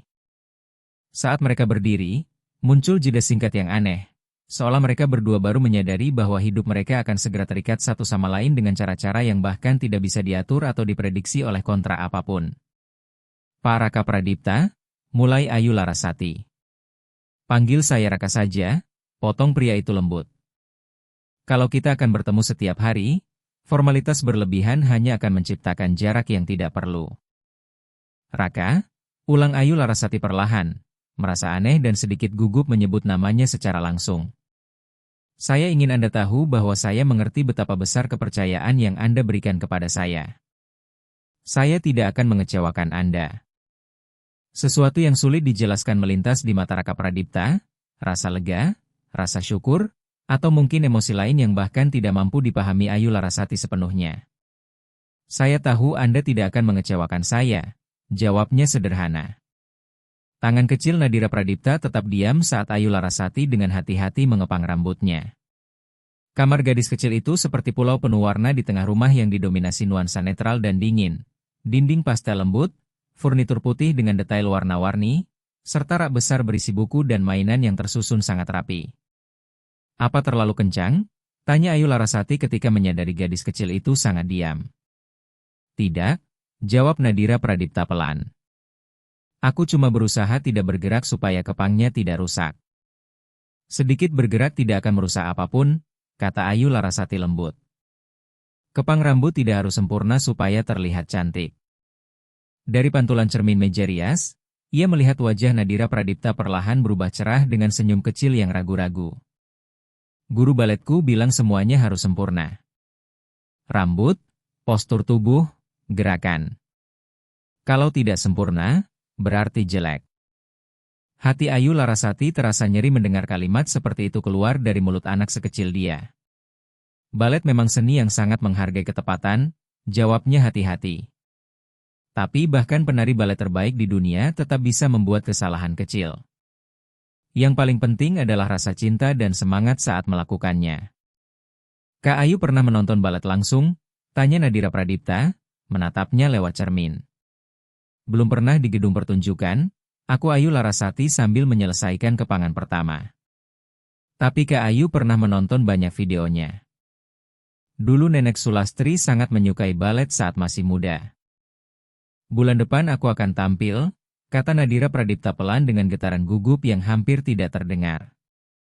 "Papa selalu datang walaupun sedang sibuk rapat." "Sepertinya Papa adalah ayah yang baik," komentar Ayu Larasati sambil mulai mengepang sisi rambut lainnya. Nadira Pradipta mengangguk pelan. "Papa berusaha sangat keras," katanya dengan pemahaman yang terasa jauh lebih dewasa daripada usianya. "Tapi kadang Papa terlihat sedih saat berpikir aku tidak melihatnya." Ayu Larasati tidak tahu harus menjawab apa atas pengamatan yang begitu tajam dari seorang anak kecil. Ia memilih tetap fokus pada rambut gadis itu, menyatukan helaian demi helaian dengan hati-hati sambil diam-diam memikirkan betapa rumitnya kehidupan baru yang sedang ia masuki. "Sudah selesai," katanya akhirnya sambil mengikat ujung kepangan terakhir. 2 kepang rambut model Prancis, seperti yang sudah Kak Ayu janjikan. Nadira Pradipta memiringkan kepalanya ke kanan dan kiri sambil menatap pantulan dirinya di cermin dengan mata penuh kekaguman. "Aku terlihat seperti putri pejuang dari legenda."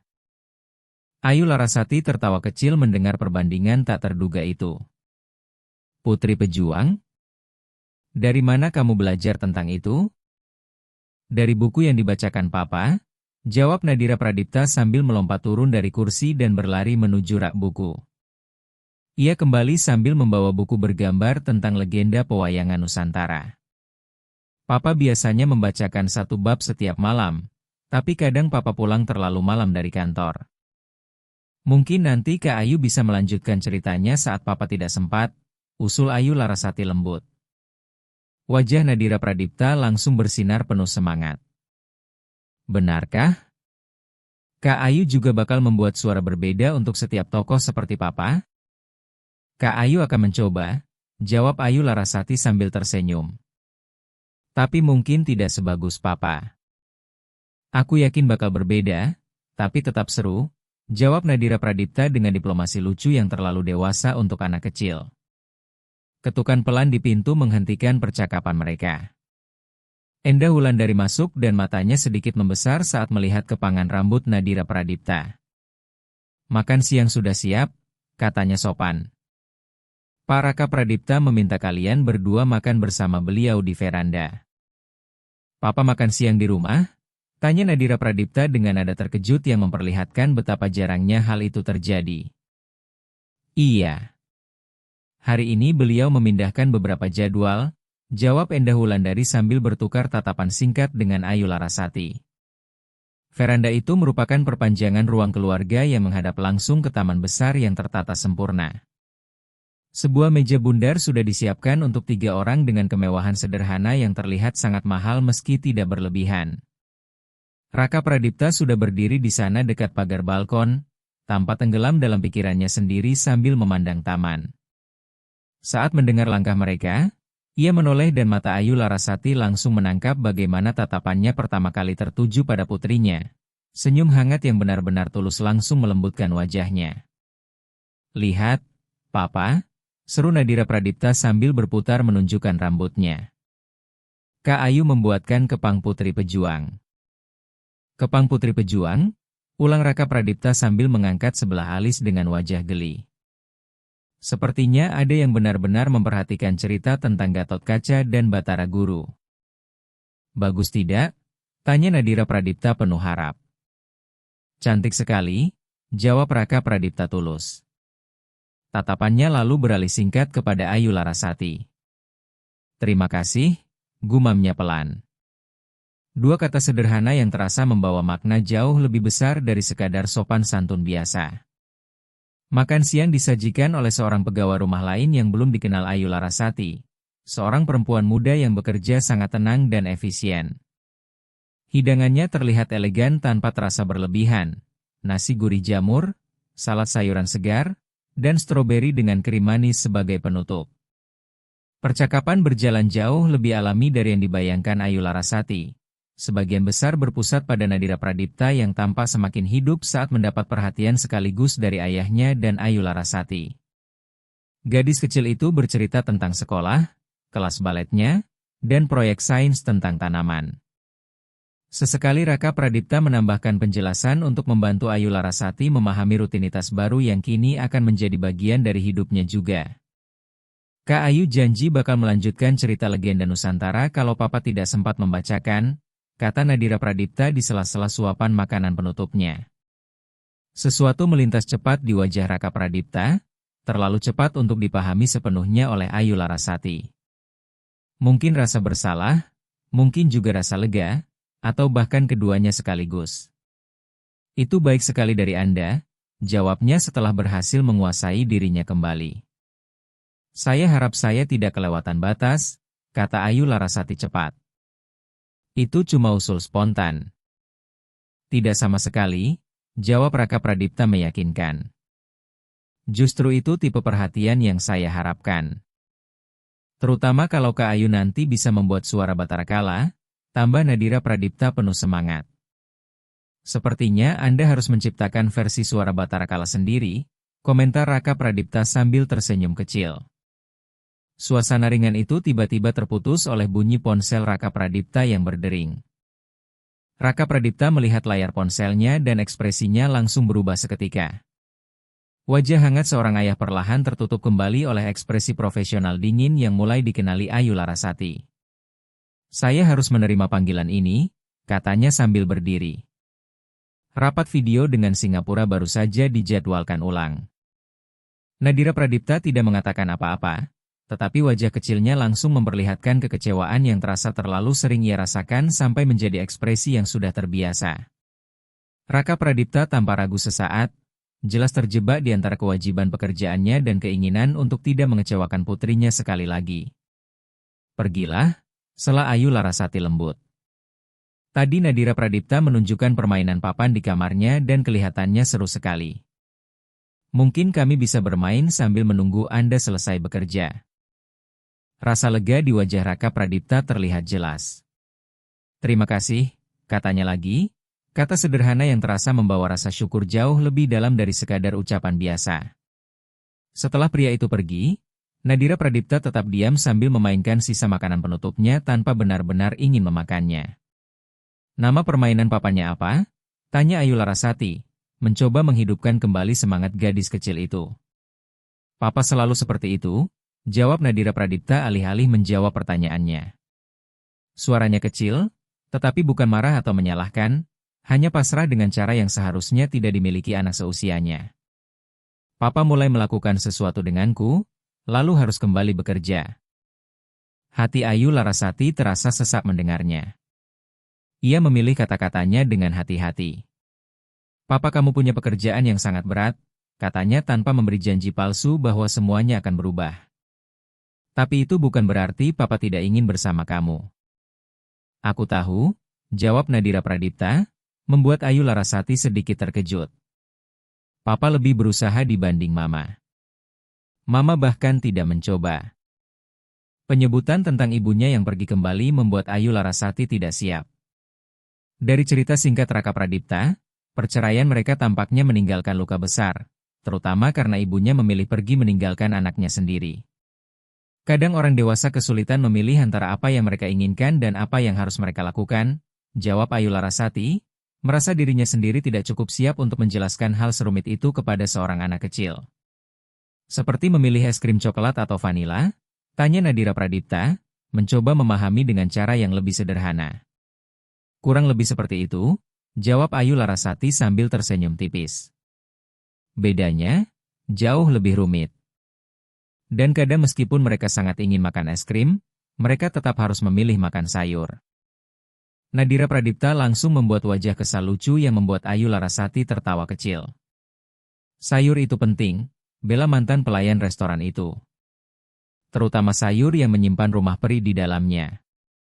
Candaan tentang brokoli di restoran itu akhirnya berhasil memecahkan kesedihan kecil di wajah Nadira Pradipta dan membuatnya tersenyum lagi. Kak Ayu masih di sini setelah kelas baletku nanti? Tanyanya penuh harap. Kak Ayu akan ada di sini setiap hari, jawab Ayu Larasati lembut. Besok Kak Ayu juga akan membawa barang-barang ke kamar yang disebut Papa tadi. Kamarnya warna biru, kata Nadira Pradipta langsung bersemangat lagi. Kamarnya tepat di sebelah kamarku. Papa menyuruh orang mengecat ulang setelah tahu Kak Ayu suka warna biru. Informasi itu membuat Ayu Larasati benar-benar terkejut. Papa mengecat kamar itu untuk Kak Ayu? Iya, jawab Nadira Pradipta bangga. Aku bilang warna favorit Kak Ayu biru seperti langit dan laut, lalu Papa langsung menelepon tukang cat hari itu juga. Ayu Larasati tidak tahu harus memproses perasaan apa lebih dulu. Fakta bahwa Raka Pradipta, seorang pengusaha besar yang selalu sibuk, memerintahkan orang mengecat ulang kamar hanya karena sebuah komentar kecil tentang warna favoritnya terasa sekaligus sangat perhatian dan juga menjadi pengingat besar tentang jurang kehidupan mereka. Ada orang yang bisa mengubah seluruh ruangan hanya berdasarkan keinginan sesaat, sementara ada orang seperti dirinya yang bahkan harus menghitung uang sebelum membeli kebutuhan paling sederhana. Itu sangat baik dari Papa, jawabnya akhirnya sambil berusaha menyembunyikan keterkejutannya. Nanti setelah kelas balet, boleh aku tunjukkan kamar itu? Tanya Nadira Pradipta penuh semangat, sudah melupakan kesedihannya beberapa menit sebelumnya. Aku mau lihat apakah Kak Ayu suka. Tentu saja, jawab Ayu Larasati sambil tersenyum lembut. Ayu Larasati mengangguk sambil diam-diam merasa kagum pada kemampuan anak kecil untuk kembali ceria begitu cepat. Beberapa jam kemudian, setelah menemani Nadira Pradipta ke kelas baletnya, pengalaman yang semakin memperlihatkan dunia mewah tempat gadis kecil itu tumbuh, dengan instruktur lulusan sekolah seni ternama di Jakarta dan studio balet yang lebih mirip tempat pertunjukan profesional, akhirnya Ayu Larasati mendapat kesempatan melihat kamar yang akan menjadi miliknya. Endah Wulandari memandunya melewati lorong lantai 2, melewati kamar kuning milik Nadira Pradipta, lalu berhenti di depan sebuah pintu di ujung koridor. Pak Raka Pradipta secara khusus meminta agar Anda sendiri yang memutuskan kalau masih ada hal lain yang ingin diubah di kamar ini, jelas Endah Wulandari sambil membuka pintu. Kamar itu memang tidak terlalu besar dibanding bagian lain rumah tersebut, tetapi tetap jauh lebih luas daripada seluruh kontrakan milik Ayu Larasati. Dindingnya dicat biru lembut seperti langit cerah di pagi hari. Tempat tidur besar diletakkan tepat di bawah jendela yang memperlihatkan pemandangan matahari terbenam dengan sempurna. Sebuah meja kerja sederhana, lemari tanam, dan kursi baca nyaman melengkapi isi kamar itu. Elegan tanpa terasa berlebihan. Kamar mandinya di sana, kata Endah Wulandari sambil menunjuk pintu di samping. Semua kebutuhan dasar sudah disiapkan. Kalau masih ada yang kurang, tinggal beritahu saja. Untuk sesaat Ayu Larasati tidak mampu berkata apa-apa. Bukan hanya kenyamanan atau keindahan kamar itu yang membuatnya terdiam, melainkan perhatian kecil di balik semuanya, pilihan warna biru yang lembut, posisi tempat tidur yang menghadap pemandangan senja, lampu tidur artistik di meja kecil samping ranjang, bahkan buku-buku yang sudah tersusun rapi di rak meja kerja. Pak Raka Pradipta bilang Anda suka membaca, lanjut Endah Wulandari saat melihat tatapan Ayu Larasati jatuh pada rak buku itu. Beliau memilih beberapa buku dari perpustakaan pribadinya yang menurut beliau mungkin akan Anda sukai. Ayu Larasati berjalan mendekat lalu menyentuh punggung buku-buku itu perlahan. Ada novel klasik Indonesia, beberapa novel modern, dan yang paling mengejutkannya, beberapa buku tentang ilmu perbintangan. Bagaimana dia bisa tahu? Gumamnya lebih kepada dirinya sendiri daripada kepada Endah Wulandari. Pak Raka Pradipta orang yang sangat memperhatikan hal-hal kecil. Jawab pengurus rumah itu sederhana. Seolah itu sudah cukup menjelaskan semuanya. Saya tinggalkan Anda sendiri dulu supaya bisa lebih nyaman mengenal kamar ini. Setelah pintu tertutup, Ayu Larasati duduk perlahan di tepi tempat tidur sambil tiba-tiba benar-benar menyadari betapa besar perubahan hidupnya. Seminggu lalu ia masih bekerja mengantar makanan sambil cemas memikirkan tunggakan kontrakan. Sekarang ia akan tinggal di rumah mewah dan menjaga putri salah satu pria terkaya di Jakarta. Tetapi yang paling membuatnya bingung bukan perubahan materi itu, melainkan perasaan bahwa ada sesuatu yang jauh lebih dalam di balik semua ini. Seorang ayah yang kesepian, seorang anak kecil yang haus perhatian, rumah besar yang terasa terlalu kosong meskipun dipenuhi kemewahan, dan kini dirinya, Ayu Larasati, entah bagaimana ikut terikat dalam kisah mereka melalui pertemuan singkat yang telah mengubah arah hidup 3 orang sekaligus. Dari jendela kamarnya, matahari mulai tenggelam perlahan, mewarnai langit dengan gradasi jingga dan merah muda sebelum berubah menjadi biru gelap malam hari. Sebuah titik cahaya pertama muncul di langit, mungkin bintang kejora atau mungkin hanya pesawat yang terbang jauh di kejauhan. Satu hari demi satu hari, bisik Ayu Larasati mengulang kalimat milik Nenek Sulastri saat bintang pertama mulai muncul di langit malam Jakarta. Minggu demi minggu berlalu dan berubah menjadi bulan dengan cara yang terasa begitu alami, hingga mengejutkan Ayu Larasati sendiri. Apa yang awalnya hanya hubungan karena kebutuhan perlahan berubah menjadi sesuatu yang tidak akan pernah bisa dijelaskan sepenuhnya oleh kontrak kerja manapun. 3 bulan telah berlalu sejak sore pertama itu di rumah keluarga Pradipta, dan kehadiran Ayu Larasati kini terasa senatural perabot mahal atau lukisan-lukisan elegan yang menghiasi rumah tersebut. Rutinitas baru mereka terbentuk dengan harmoni yang hampir terasa alami. Setiap pagi, Ayu Larasati membantu Nadira Pradipta bersiap pergi ke sekolah sambil mengepang rambutnya dengan model yang semakin rumit sesuai permintaan gadis kecil itu. Seringkali Raka Pradipta ikut bergabung untuk sarapan singkat bersama mereka sebelum tenggelam kembali ke jadwal rapat dan pekerjaan yang tidak pernah ada habisnya. Pada sore hari, setelah menjemput Nadira Pradipta dari sekolah, hari-hari mereka dipenuhi pekerjaan rumah, kegiatan tambahan, dan di waktu-waktu tertentu petualangan kecil yang mereka ciptakan sendiri. Mulai dari menjelajahi taman sambil mencari makhluk ajaib sampai sesi melukis bersama. Tempat Ayu Larasati perlahan menemukan kembali bakat menggambar dan melukis yang sudah bertahun-tahun ia tinggalkan. Malam hari, ketika Raka Pradipta berhasil pulang cukup awal untuk makan malam bersama, suasana rumah berubah menjadi sesuatu yang hampir terasa sakral. Nadira Pradipta selalu menunggu momen itu dengan penuh semangat, menceritakan seluruh harinya dengan detail, memperlihatkan gambar-gambar barunya, atau menunjukkan gerakan balet terbaru yang baru dipelajarinya. Sementara itu, Ayu Larasati mulai terbiasa mundur perlahan pada saat-saat tertentu, memberi ruang bagi ayah dan anak itu menikmati kebersamaan mereka, tetapi tetap cukup dekat untuk memberikan dukungan diam yang tampaknya sama-sama mereka butuhkan. Namun justru malam-malam ketika Raka Pradipta harus bekerja sampai larut memperlihatkan sisi lain dari hubungan baru yang mulai terbentuk di rumah itu. Awalnya Ayu Larasati hanya menggantikan tugas membacakan cerita sebelum tidur untuk Nadira Pradipta, tetapi perlahan kebiasaan itu berubah menjadi ritual mereka sendiri. Bersama-sama mereka menciptakan suara dan gerakan berbeda untuk setiap tokoh cerita hingga waktu tidur berubah menjadi pertunjukan kecil penuh tawa tertahan. Pada salah satu malam seperti itulah, setelah menutup buku Legenda Nusantara yang hampir selesai mereka baca, Nadira Pradipta akhirnya mengajukan pertanyaan yang diam-diam sudah lama ditakuti Ayu Larasati. Kak Ayu, mulai gadis kecil itu menggunakan panggilan singkat yang muncul begitu saja beberapa minggu sebelumnya. Kak Ayu suka sama papa? Pertanyaan polos yang keluar begitu langsung dari mulut anak 6 tahun itu membuat Ayu Larasati benar-benar tidak siap. Panas langsung naik ke wajahnya dan ia diam-diam bersyukur cahaya lampu tidur yang redup mungkin menyembunyikan pipinya yang memerah. Tentu saja Kak Ayu suka. Jawabnya hati-hati. Papa kamu orang baik dan juga atasan yang sangat adil. Nadira Pradipta langsung memutar matanya dengan ekspresi yang terasa terlalu dewasa untuk anak seusianya. Bukan suka seperti itu. Maksudku suka seperti di cerita-cerita. Ayu Larasati menarik napas perlahan sambil mencoba menyeimbangkan kejujuran dan kehati-hatian. Cerita dongeng itu rumit.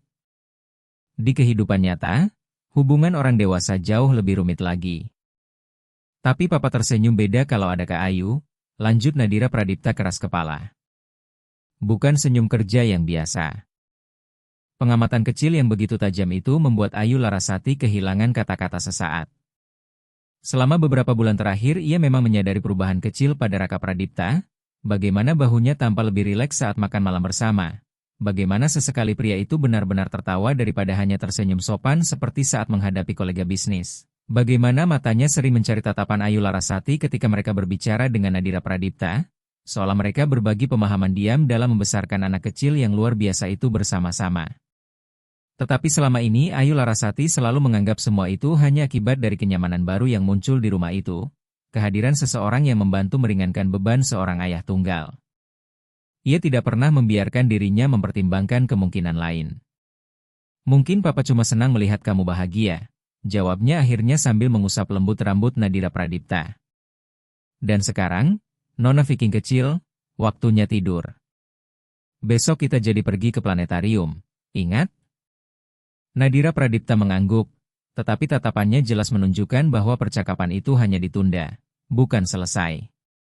Selamat malam, Kak Ayu, katanya sambil menarik selimut hingga ke dada. Selamat malam, Viking kecil, jawab Ayu Larasati sambil mencium keningnya sebelum mematikan lampu tidur. Saat keluar dari kamar dan menutup pintu perlahan, Ayu Larasati hampir bertabrakan dengan Raka Pradipta di lorong. Pria itu jelas baru pulang. Masih mengenakan jas gelapnya meski dasinya sudah longgar dan beberapa kancing kemeja putihnya terbuka. Maaf, ucap mereka berdua bersamaan sambil mundur satu langkah. Nadira Pradipta sudah tidur, jelas Ayu Larasati, merasa gugup tanpa alasan yang jelas setelah percakapannya dengan gadis kecil itu. Jadi buku cerita tentang legenda Nusantara itu akhirnya selesai juga? Wajah Raka Pradipta langsung memperlihatkan kekecewaan tulus. Aku berharap bisa ikut lebih banyak saat kalian membaca bersama. Nadira Pradipta tahu kalau Anda selalu berusaha, jawab Ayu Larasati lembut. Dia bahkan selalu menyimpan bagian terbaik cerita supaya bisa diceritakan lagi kepada Anda keesokan paginya. Senyum lelah tetapi hangat muncul di wajah Raka Pradipta. Dia beruntung memiliki Anda. Justru saya yang beruntung, koreksi Ayu Larasati. Bahkan dirinya sendiri terkejut dengan kejujuran yang keluar begitu saja. Nadira Pradipta anak yang luar biasa. Mereka tetap berdiri di lorong yang diterangi cahaya lampu malam yang redup, dan keheningan aneh mulai tumbuh di antara mereka, penuh sesuatu yang sulit dijelaskan. Ayu Larasati sadar seharusnya ia segera mengucapkan selamat malam lalu kembali ke kamar birunya di ujung koridor. Itu adalah aturan diam yang tanpa sadar mereka bangun selama beberapa bulan terakhir, dekat di siang hari demi Nadira Pradipta, tetapi menjaga jarak di malam hari ketika hubungan atasan dan pekerja kembali terasa nyata. Namun malam itu terasa berbeda. Kamu sudah makan malam? Tanya Raka Pradipta, memecah keheningan. Saya makan sedikit bersama Nadira Pradipta, jawab Ayu Larasati. Tapi Anda pasti lapar setelah bekerja seharian. Lapar? Tapi tidak ingin makan sendirian di ruang makan besar itu? Aku Raka Pradipta dengan nada sedikit menertawakan dirinya sendiri. Maukah menemani saya? Enda Wulandari pasti meninggalkan makanan di kulkas. Undangan itu menggantung di udara dengan makna yang terasa jauh lebih berat daripada sekadar ajakan makan biasa. Untuk pertama kalinya sejak tinggal di rumah itu, Ayu Larasati merasa garis-garis yang selama ini mereka jaga mulai perlahan memudar. Baik, jawabnya. Hampir terkejut mendengar dirinya sendiri setuju begitu cepat. Saya bahkan bisa memanaskan makanannya kalau Anda mau. Sepertinya saya jauh lebih akrab dengan dapur dibanding Anda. Kalimat setengah menggoda itu langsung membuat Raka Pradipta tertawa sungguhan. Suara tawa yang diam-diam mulai sangat disukai Ayu Larasati. Dapur rumah itu lebih mirip dapur restoran profesional, penuh peralatan baja modern dan meja marmer besar di tengah ruangan yang cukup luas untuk menampung satu keluarga besar. Tetapi malam itu, hanya ada mereka berdua, dan suasana dapur itu terasa anehnya hangat dan intim. Ayu Larasati bergerak dengan cukup terbiasa, menemukan makanan yang sudah disiapkan Endah Wulandari dan menggunakan oven modern itu dengan percaya diri yang tampaknya membuat Raka Pradipta iri. "Bagaimana caranya kamu membuat semuanya terlihat mudah?" tanya pria itu sambil bersandar di meja dapur dan memperhatikannya. "Pertama kali saya mencoba menggunakan oven itu, dapur hampir terbakar. Setelah itu Endah Wulandari melarang saya menyentuhnya lagi. Karena saya sudah bertahun-tahun bekerja di restoran," jawab Ayu Larasati sambil mengangkat bahu kecil. "Walaupun saya harus mengakui belum pernah bekerja dengan peralatan semahal ini. Aku minta maaf soal pekerjaanmu yang dulu," kata Raka Pradipta tiba-tiba, suaranya menjadi lebih pelan. "Tentang restoran itu. Aku rasa aku belum pernah benar-benar meminta maaf dengan layak." Ayu Larasati menoleh menatapnya, terkejut oleh perubahan arah percakapan itu. "Anda tidak perlu meminta maaf. Itu bukan kesalahan Anda. Tetapi semua itu terjadi karena putriku," balas Raka Pradipta bersikeras. "Dan cara Damar Wibisana memperlakukanmu malam itu benar-benar tidak bisa diterima. Kalau kejadian itu tidak pernah terjadi, kita tidak akan berada di sini sekarang," jawab Ayu Larasati. Sekali lagi terkejut oleh kejujurannya sendiri. "Dan sejujurnya, saya tidak menyesal dengan bagaimana semuanya berakhir."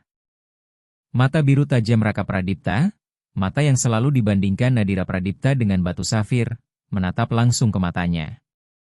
"Aku juga tidak menyesal," akunya pelan. Bunyi timer oven memecahkan momen itu, mengumumkan bahwa makanan mereka sudah siap. Ayu Larasati segera sibuk menata makanan ke piring, bersyukur memiliki alasan untuk menyembunyikan kekacauan pikirannya sendiri. Alih-alih makan di ruang makan formal yang besar, mereka memilih duduk di meja kecil dapur yang biasanya dipakai staf rumah atau tempat sarapan cepat Nadira Pradipta. Dan justru pilihan sederhana itu menciptakan rasa dekat yang tidak mereka duga sebelumnya. Seolah mereka berdua sama-sama memahami bahwa apa yang sedang tumbuh di antara mereka tidak cocok berada di ruang makan besar yang formal itu. "Bagaimana harimu?" tanya Ayu Larasati, sengaja memilih topik yang terasa aman. "Melelahkan," aku Raka Pradipta sambil menghembuskan napas pelan. "Perusahaanku sedang menyelesaikan akuisisi besar dan semuanya jauh lebih rumit dari perkiraan. Itu sebabnya akhir-akhir ini aku selalu pulang lebih malam." Ayu Larasati mengangguk pelan, sedikit terkejut bahwa pria itu sadar dirinya memperhatikan perubahan jadwalnya. "Aku berusaha mengganti waktu yang hilang di akhir pekan bersama Nadira Pradipta, tapi aku tahu itu tetap tidak sama." "Dia mengerti lebih banyak daripada yang Anda kira," jawab Ayu Larasati lembut. "Tadi siang dia bahkan bercerita betapa bangganya dia pada pekerjaan penting yang dilakukan papanya." Raka Pradipta tersenyum kecil, tetapi ada bayangan kesedihan di matanya. "Kadang aku bertanya-tanya apakah aku sedang mengulangi kesalahan kedua orang tuaku. Mereka juga selalu sibuk membangun sesuatu yang besar sementara aku tumbuh hampir sendirian." Pengakuan pribadi itu, yang pertama kali benar-benar ia bagikan sejak mereka saling mengenal, menciptakan kedekatan baru di antara mereka. Untuk pertama kalinya, Ayu Larasati merasa sedang melihat sisi lain dari Raka Pradipta yang mungkin tidak diketahui banyak orang. Bukan pengusaha sukses atau ayah yang selalu berusaha kuat, melainkan seorang pria biasa dengan keraguan dan luka yang ia sembunyikan sendiri. "Bedanya," jawab Ayu Larasati hati-hati, "Anda cukup peduli sampai bertanya apakah yang Anda lakukan sudah benar atau belum. Itu saja sudah membuat perbedaan besar untuk Nadira Pradipta." Raka Pradipta menatapnya seolah baru benar-benar melihat dirinya untuk pertama kali. "Bagaimana caranya kamu selalu tahu harus mengatakan apa?" "Saya tidak selalu tahu," jawab Ayu Larasati sambil tersenyum kecil.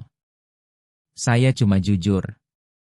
"Bukankah dulu itu yang Anda bilang paling Anda hargai saat mempekerjakan saya?" "Aku masih mengingat setiap detail hari itu," jawab Raka Pradipta pelan, dan intensitas suaranya membuat jantung Ayu Larasati berdetak lebih cepat tanpa bisa ia kendalikan. "Cara kamu tidak takut pada status atau uangku, cara kamu melihat Nadira Pradipta, benar-benar melihatnya, bukan melihat siapa ayahnya." Ayu Larasati segera menundukkan pandangan ke piring makanannya, tiba-tiba sadar percakapan mereka mulai bergerak ke arah yang berbahaya. "Saya hanya melakukan apa yang seharusnya dilakukan orang baik. Dan justru itu yang membuatmu istimewa," balas Raka Pradipta lembut. "Karena tidak semua orang akan melakukan hal yang sama." Keheningan yang muncul setelahnya terasa penuh kemungkinan yang tidak diucapkan.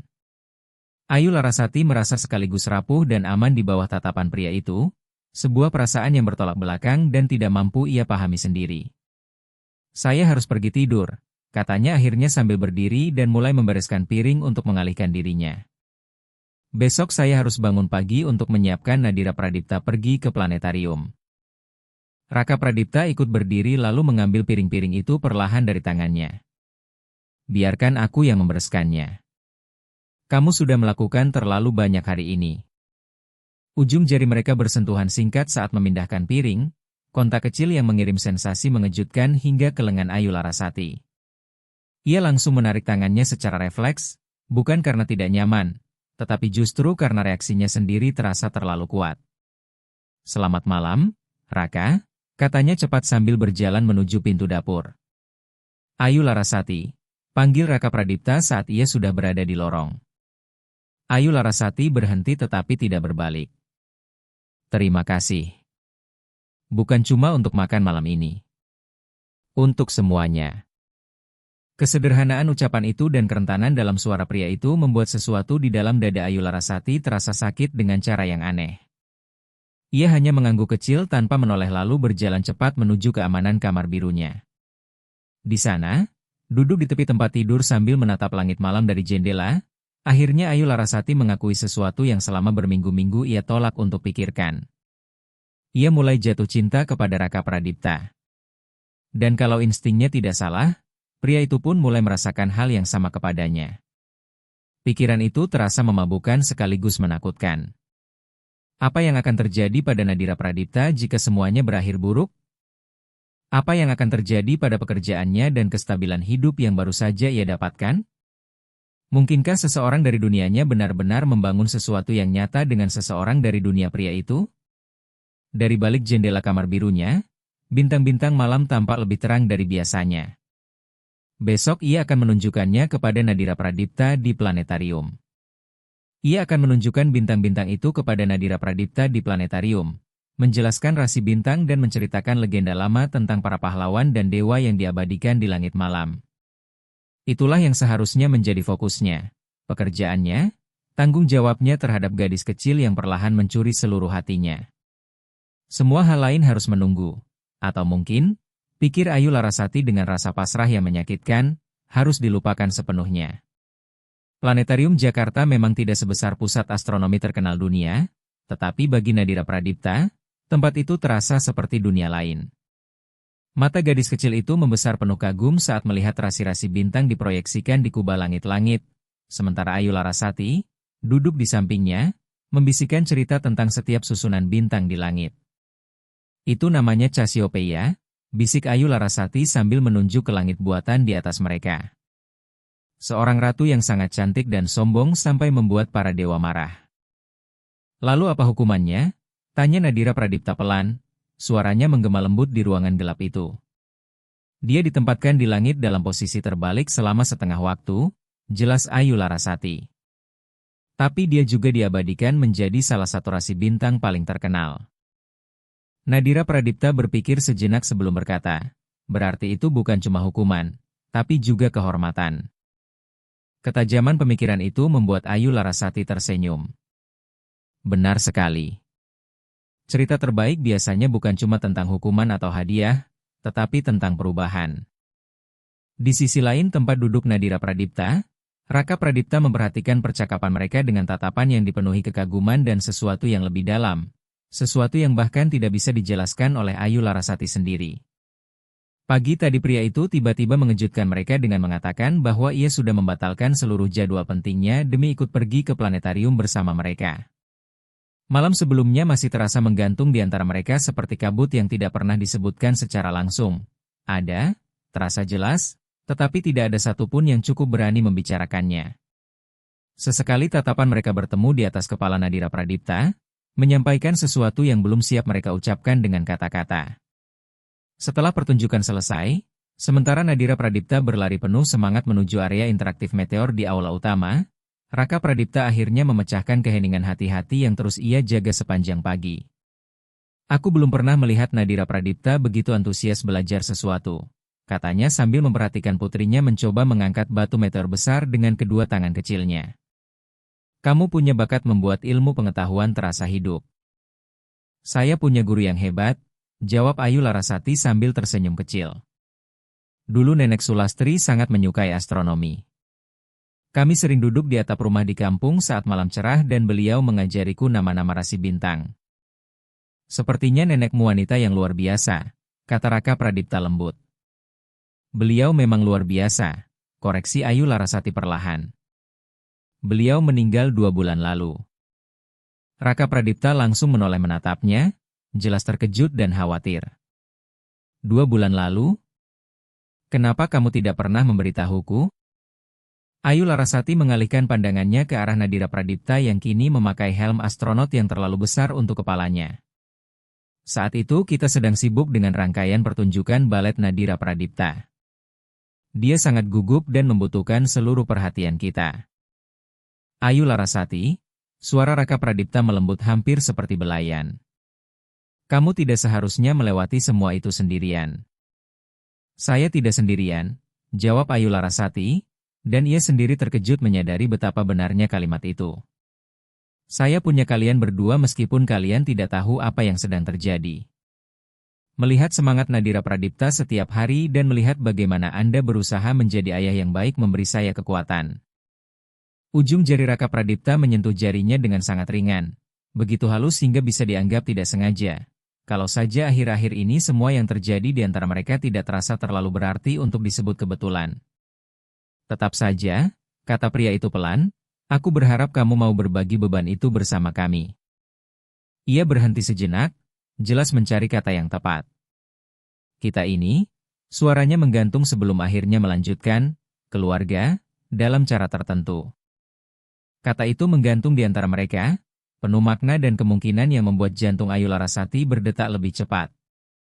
Tetapi sebelum ia sempat menjawab, Nadira Pradipta sudah berlari kembali ke arah mereka sambil berseru penuh semangat. Papa!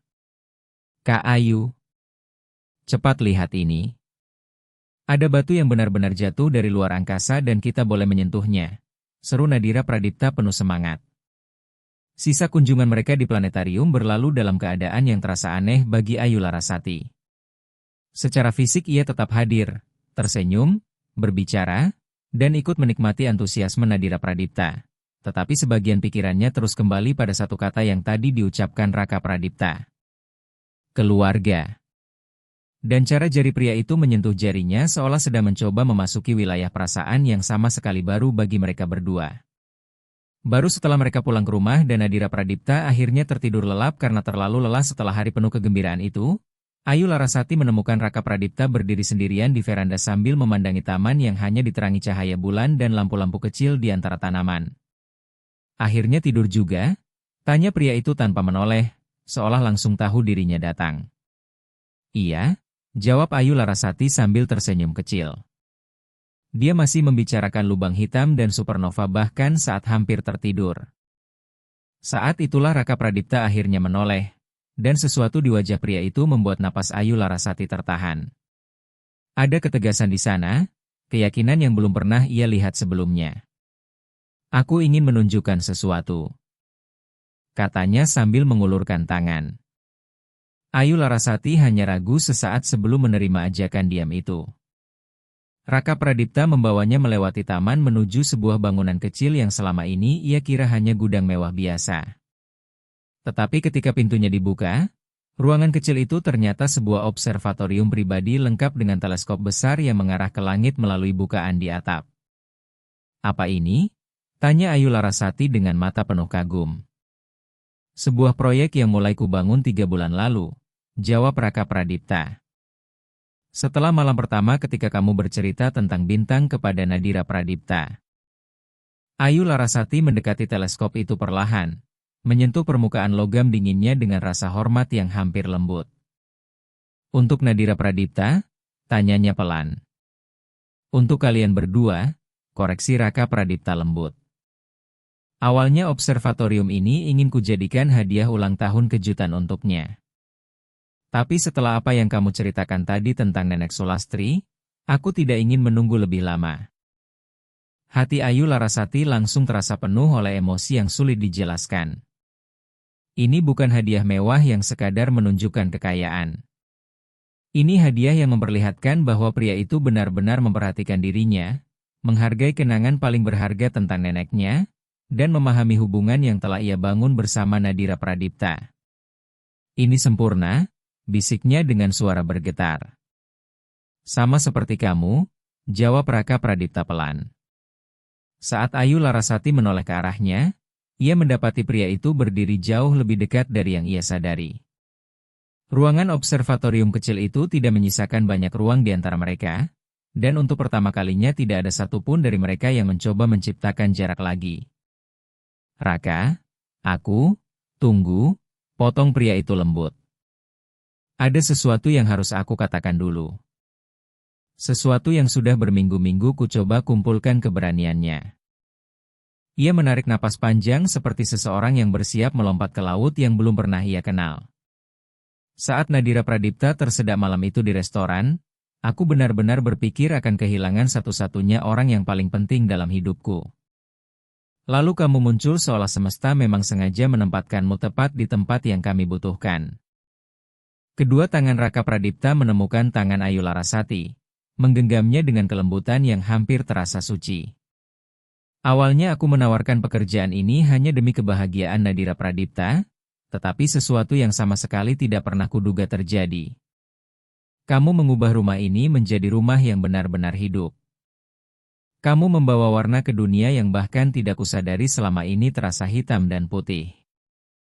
Mata Ayu Larasati mulai dipenuhi air mata saat mendengar setiap kata dan melihat setiap emosi di wajah pria itu. Aku tahu semua ini rumit, lanjut Raka Pradipta pelan. Aku tahu kita berasal dari dunia yang sangat berbeda. Aku tahu ada banyak hal yang harus dipikirkan, tentang pekerjaanmu, tentang apa yang akan dikatakan orang. Ia berhenti sebentar sambil tersenyum kecil pada dirinya sendiri. Tapi aku juga tahu bahwa aku belum pernah merasakan hal seperti ini kepada siapapun sebelumnya. Perasaan apa? Tanya Ayu Larasati pelan, seolah perlu mendengar kata itu secara langsung. Cinta, jawab Raka Pradipta sederhana. Cinta yang dalam, mengubah hidup, dan sama sekali tidak pernah kuduga akan datang. Kata itu menggantung di antara mereka seperti bintang baru yang baru lahir, terang, indah, dan mustahil untuk diabaikan. Aku tidak meminta jawaban sekarang juga, lanjut Raka Pradipta pelan. Aku hanya ingin kamu tahu bahwa apapun yang terjadi setelah ini akan berjalan sesuai keinginanmu, dengan waktumu sendiri. Ayu Larasati tertawa kecil dengan nada hampir tidak percaya. Untuk seseorang yang sangat tegas dalam bisnis, ternyata Anda bisa sangat ragu-ragu juga. Sebelum Raka Pradipta sempat memproses kalimat itu, Ayu Larasati menghapus jarak di antara mereka dan mencium pria itu, ciuman yang membawa seluruh perasaan yang selama berbulan-bulan mereka sembunyikan. Tangan Ayu Larasati naik menyentuh tengkuknya, sementara lengan Raka Pradipta melingkari pinggangnya dan menariknya lebih dekat, seolah takut ia akan menghilang kalau dilepaskan. Ketika mereka akhirnya berpisah, napas keduanya masih tidak teratur, dahi mereka saling bersandar. Aku juga mencintaimu, bisik Ayu Larasati pelan di dekat bibir pria itu. Dan sejujurnya aku sangat takut dengan semua ini. Aku juga, aku Raka Pradipta dengan kejujuran yang justru membuat hati Ayu Larasati semakin jatuh kepadanya. Tapi ada hal-hal yang memang pantas diperjuangkan meski menakutkan, kan? Seperti menyelamatkan anak kecil di restoran mewah, goda Ayu Larasati sambil tersenyum. Persis seperti itu, jawab Raka Pradipta, dan senyumnya menerangi seluruh wajahnya. Suara langkah kaki kecil yang tergesa-gesa tiba-tiba memecahkan momen mereka. Keduanya langsung menoleh dan melihat Nadira Pradipta berdiri di pintu observatorium dengan piyama bergambar planet masih melekat di tubuh kecilnya. Mata besarnya berbinar penuh kemenangan. Aku tahu. Serunya puas seperti detektif kecil yang teorinya akhirnya terbukti benar. Kalian pacaran sekarang? Ayu Larasati dan Raka Pradipta saling berpandangan antara malu dan geli. Nadira Pradipta, mulai Raka Pradipta hati-hati. Kenapa kamu masih bangun selarut ini? Aku mimpi tentang bintang jatuh, jawab gadis kecil itu dengan logika polos khas anak-anak. Terus waktu bangun aku lihat kalian jalan ke sini. Ia lalu langsung menatap mereka lagi penuh harap. Jadi sekarang resmi ya? Kak Ayu bakal jadi mamaku? Pertanyaan itu begitu langsung dan penuh harapan sampai menciptakan keheningan singkat di ruangan kecil itu. Ayu Larasati segera berjongkok agar sejajar dengan tinggi badan gadis kecil itu. Apa yang Kak Ayu dan Papa kamu rasakan memang sesuatu yang sangat spesial, jawabnya lembut. Tapi beberapa hal butuh waktu supaya bisa tumbuh dengan baik, mengerti? Nadira Pradipta mengangguk pelan walaupun wajahnya jelas memperlihatkan bahwa ia belum sepenuhnya puas dengan jawaban itu. Tapi yang bisa Kak Ayu janjikan, lanjut Ayu Larasati, apapun yang terjadi nanti, kamu akan selalu jadi salah satu orang paling penting dalam hidup Kak Ayu. Itu tidak akan pernah berubah. Mata Nadira Pradipta langsung berbinar. Janji sungguhan? Janji sungguhan? Jawab Ayu Larasati sambil memeluk gadis kecil itu erat, dan Nadira Pradipta membalas pelukan itu dengan kekuatan mengejutkan untuk tubuh sekecil dirinya. Nah, sela Raka Pradipta sambil ikut merangkul mereka berdua. Bagaimana kalau kita bertiga melihat bintang sebentar sebelum semuanya kembali tidur? 2 tahun kemudian, di bawah langit malam yang dipenuhi bintang di taman rumah yang sama, rumah yang kini terasa jauh lebih hidup dengan warna-warna hangat dan sentuhan pribadi di setiap sudutnya, 3 sosok berdiri bersama di depan teleskop yang sama, meski kali ini ada sesuatu yang berubah dalam keluarga kecil itu. Sekarang giliranku, protes Nadira Pradipta, yang kini sudah berusia 8 tahun dan tumbuh jauh lebih tinggi. Aku mau menunjukkan rasi Orion ke dia. Pelan-pelan, astronom kecil, tawa Ayu Larasati sambil menyesuaikan posisi bayi kecil di pelukannya. Adikmu baru berusia 2 minggu. Kakak rasa dia belum bisa fokus melihat rasi bintang. Bayi kecil dengan rambut hitam lembut seperti ayahnya tertidur tenang tanpa peduli pada antusiasme kakak perempuannya. Ayu Larasati mengusap pipi lembut bayi itu perlahan sambil masih merasa takjub pada kehidupan kecil yang mereka ciptakan bersama. Raka Pradipta mendekat lalu merangkul bahu istrinya sambil memandang putra mereka dengan tatapan penuh kekaguman. Cincin pernikahan di tangan kirinya berkilau lembut di bawah cahaya bintang, sama seperti cincin yang dikenakan Ayu Larasati. Dia punya matamu, kata Raka Pradipta pelan penuh kagum. Tapi keras kepalanya jelas dari ayahnya, balas Ayu Larasati sambil tersenyum jahil. Nadira Pradipta, yang sudah lelah menunggu giliran memakai teleskop, akhirnya mendekat lalu memeluk pinggang Ayu Larasati. Kapan aku boleh mengajari Luka Pradipta tentang astronomi? Sebentar lagi, janji Ayu Larasati sambil tersenyum lembut. Sama seperti kakaknya, dia juga akan tumbuh mengenal nama semua bintang. Dan belajar bahwa kadang semesta bekerja dengan cara yang sangat misterius, tambah Raka Pradipta sambil menatap istrinya dengan intensitas yang tidak pernah berkurang meski waktu terus berjalan. Semesta bisa mempertemukan orang-orang yang memang ditakdirkan bertemu. Seperti pelayan restoran dan pelanggan penting, goda Ayu Larasati sambil tertawa kecil. Seperti seorang pahlawan dan seseorang yang sebenarnya juga membutuhkan pertolongan, koreksi Raka Pradipta sebelum mencium istrinya lembut. Nadira Pradipta langsung memutar mata dengan gaya dramatis, tetapi senyumnya sendiri memperlihatkan betapa bahagianya ia melihat mereka seperti itu. Kalian romantis sekali, keluhnya pura-pura kesal. Di bawah langit penuh bintang yang dulu hanya dibagikan Ayu Larasati bersama Nenek Sulastri, kini lahir sebuah rasi baru, bukan di langit, melainkan di bumi. Sebuah keluarga yang terbentuk bukan karena darah atau kewajiban, tetapi karena pilihan, kebetulan, dan cinta yang mampu mengubah hidup sepenuhnya. Dan semuanya bermula dari satu tindakan kecil penuh kebaikan di sebuah restoran yang ramai, membuktikan bahwa terkadang kehilangan sesuatu justru menjadi langkah pertama untuk menemukan hal-hal yang benar-benar paling berharga dalam hidup. Tinggalkan like jika kalian menyukai cerita ini dan tulis di komentar kalian mendengarkan dari kota mana. Kami selalu senang mengetahui bahwa cerita dari channel Cerita Keluarga Drama bisa menjangkau begitu banyak orang. Terima kasih sudah menemani sampai akhir.